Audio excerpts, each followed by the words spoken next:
मानधन मिळालंच पाहिजे. वकिलांना मानधन मिळालंच पाहिजे. ज्युनियर वकिलांना 5 वर्षापर्यंत मानधन मिळालंच पाहिजे. ज्युनियर वकिलांना 5 वर्षापर्यंत स्टायफंड मिळालंच पाहिजे.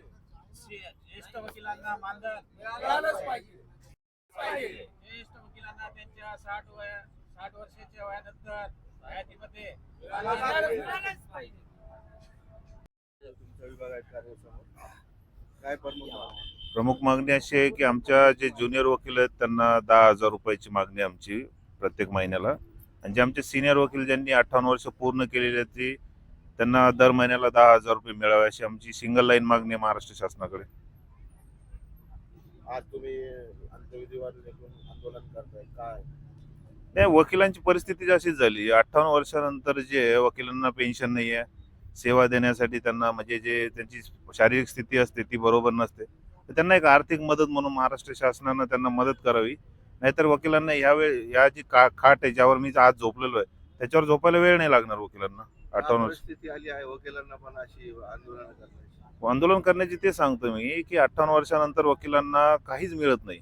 एक तर त्यांचं शरीर थकून जातं, शरीर थकल्यानंतर त्यांना पाहिजे तसा रिस्पॉन्स नसतो. त्यामुळे महाराष्ट्र शासनाकडे एक छोटी अमाऊंट जी त्यांना मदत होईल त्यावेळी शासनाकडे काय तरतूद आहे का? शासन तरतूद करू शकतं ना. करू शकतो. हो. आतापर्यंत महाराष्ट्र शासन सोडून बाकीचे जे राज्य शासन आहे त्यांनी केली आहे. केरळनं केली आहे, दिल्लीनं केली आहे, छत्तीसगडनं केली आहे, कर्नाटकनं केली आहे, महाराष्ट्रात सुद्धा होती अगोदर.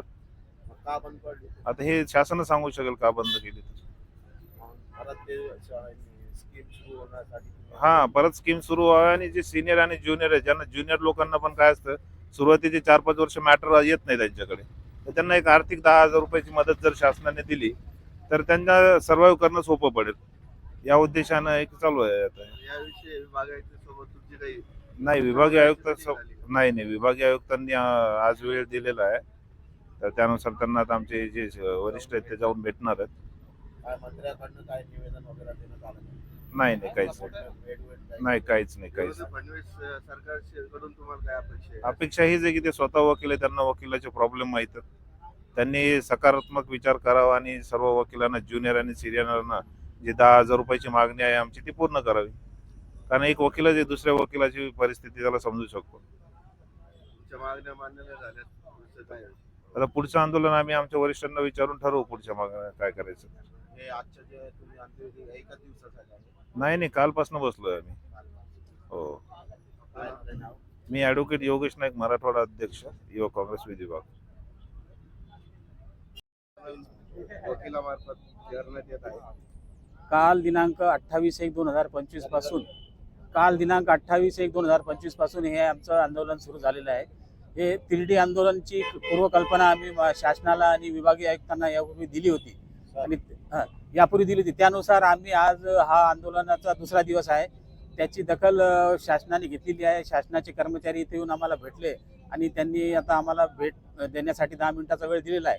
आमची अशी मागणी आहे की जे ज्युनियर वकील असतात, नवीन वकील असतात, तर ते वकील लोकांना 5 वर्षापर्यंत त्यांना उत्पन्नाचं कुठलंही साधन नसते, त्यांची ओळख नसते, त्याच्यामुळे त्यांच्याकडे क्लायंटेज येत नाही आणि त्याच्यामुळे त्यांची हालाकीची परिस्थिती असते. त्यांना पुस्तके घेणे, ऑफिस मेंटेन करणे हे सर्वसाठी थोडं अवघड जाते. त्याच्यामुळे 5 वर्षापर्यंत त्यांना 10,000 रुपये महिना मिळावा.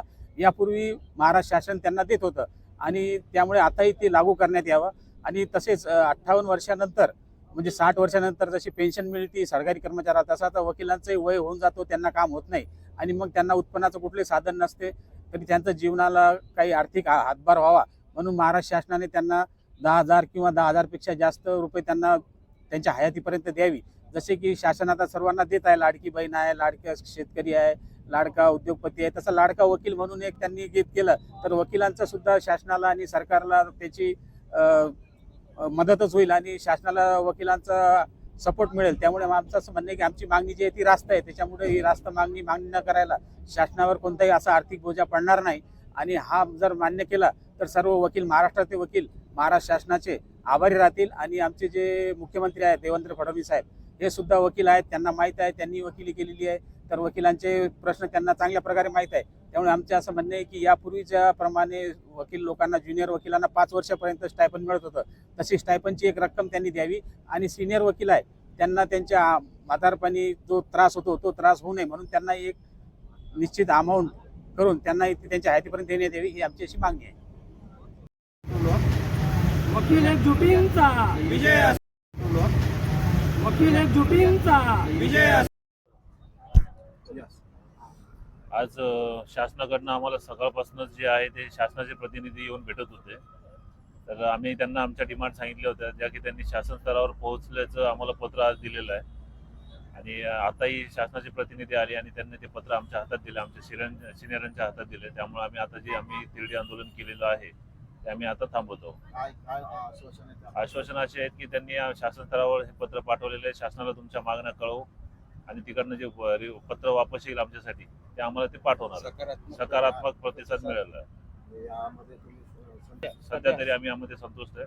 येणाऱ्या काळामध्ये आमच्या मागण्या मान्य नाही झाल्या तर आम्ही परत एकदा आंदोलनाचा हत्यार उपसू. काय तुम्ही याचा टाइम पिरियड दिला का त्यांनी? नाही, टाइम पिरियड म्हणून नाही आहे, पण आता आम्ही त्या पाठपुरावा करू त्याचा.